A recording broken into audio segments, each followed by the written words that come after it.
First of all, the city of Jericho was surrounded. Most people don't talk about it, but as I was doing the research, it was surrounded by a ditch that was impossible to cross. Somebody say a ditch. Now, the ditch that they would have had to pass over was literally 27 feet deep. So we're not even talking about a wall, that the only way to get into the city is that the bridge has to be let down so they can cross over this ditch that's 27 feet deep. Not just that, when you understand how Jericho is constructed, it's the first wall, because it has two walls. The first wall you would have to climb is literally 4 stories high and 6 feet thick. Skyscraper high and 6 feet thick. Now, if you happen to get over that wall, you got to go up a hill to the inner wall. And so they had an outer wall and they had an inner wall that you had to climb a hill to get to the inner wall. Now, watch the inner wall. The inner wall was 46 feet high and 12 feet thick. Man, God, really? How many people, honestly, when you look at something like that, you're already thinking, because remember, other people have tried to take Jericho and it could never be taken. And now God is telling you to go take the city. Before he tells you to take the city, watch what he does. He says to Joshua, I want you to get a good picture of this, because I want you to understand how God is going to use your praise to bring the situation together and the wall down. That it's not by power nor by might, but by his spirit, saith the Lord. Watch this right here. Did he tell Joshua, oh, by the way, circumcise all the men? In other words, I'm going to take your strength from you so you'll know that I did this. Let me try this again. So you will know I did this. So then the Lord gives them the instruction. We're waiting for the battle plan, right? All right, Joshua's about to give us the battle plan. Here we go. Y'all ready? Here we go. We're going to go march around the wall for 6 days, one time each day. Y'all don't say nothing. What'd you say, Joshua? No, y'all go. We going now. We gonna have the priest. The priest is gonna be. This is the thing that is a blessing.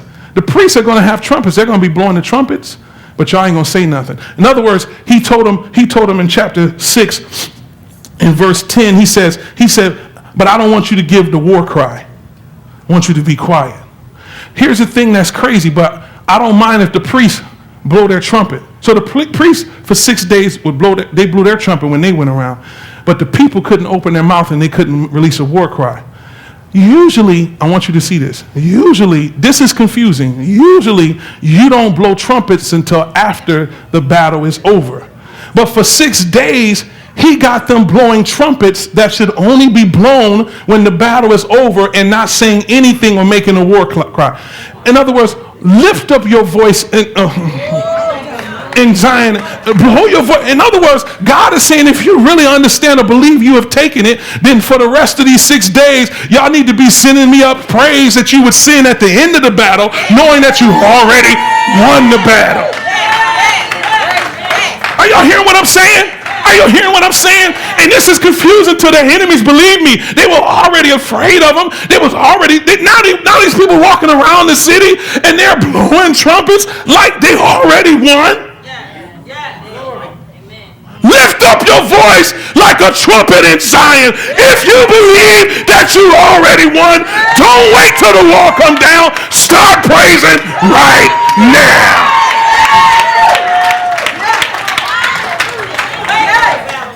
Who in here believe you got absolute victory already? Even though what you're looking at looks like it's insurmountable.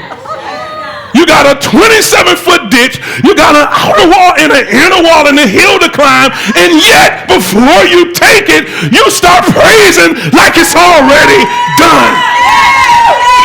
Oh.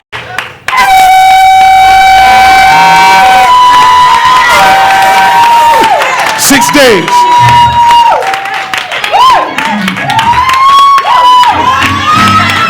Now watch this. Your enemy knows what it means. The women and children know what it means. Now, they're looking and still seeing the wall, but they're hearing. Y'all ain't. See, who understand? I don't even think you understand it. Can you imagine? Every day, he was building up their faith. Letting them know, you already got victory. Watch this. He instructs them on the seventh day. He says, on the seventh day, I want you to go around 7 times. He said, and on the 7th time, I want the priest to blow the trumpets, and I want the warriors or the fighters to give their war cry in, to give their war cry. And when you do this, the wall is going to come down. It was not just the trumpet and the war cry, but it was that up until that point, they had did everything the way the Lord told them. Let me show you something about obedience. Can I show you real quick? Somebody holler obedience. Put up Job 36:11 real quick. Somebody holler obedience. Somebody say you got to be obedient. And you got to be obedient even when God is telling you to do something that doesn't make sense to your natural mind. That's when you're being challenged to walk by faith. It doesn't line up with anything that makes sense in the natural. Somebody say it don't line up with anything. It says, if they obey and serve him, they shall spend their days in what? Prosperity, and their years in pleasure. That's why you got to be obedient. You think that it's easier up front to obey and you just deal with it, but look at what you're messing up. You're messing up the fact that you'll spend your days in prosperity. This word prosperity is shalom in the Hebrew, which means you'll have peace when you come, peace when you go. It's not just about financial stability, but it's about the fact that you'll live a life of peace just because of your obedience. Go to Isaiah 1:19, King James 1:19, 1:19 and verse 19 and 20. Watch this, watch this. Somebody say, I got to obey him.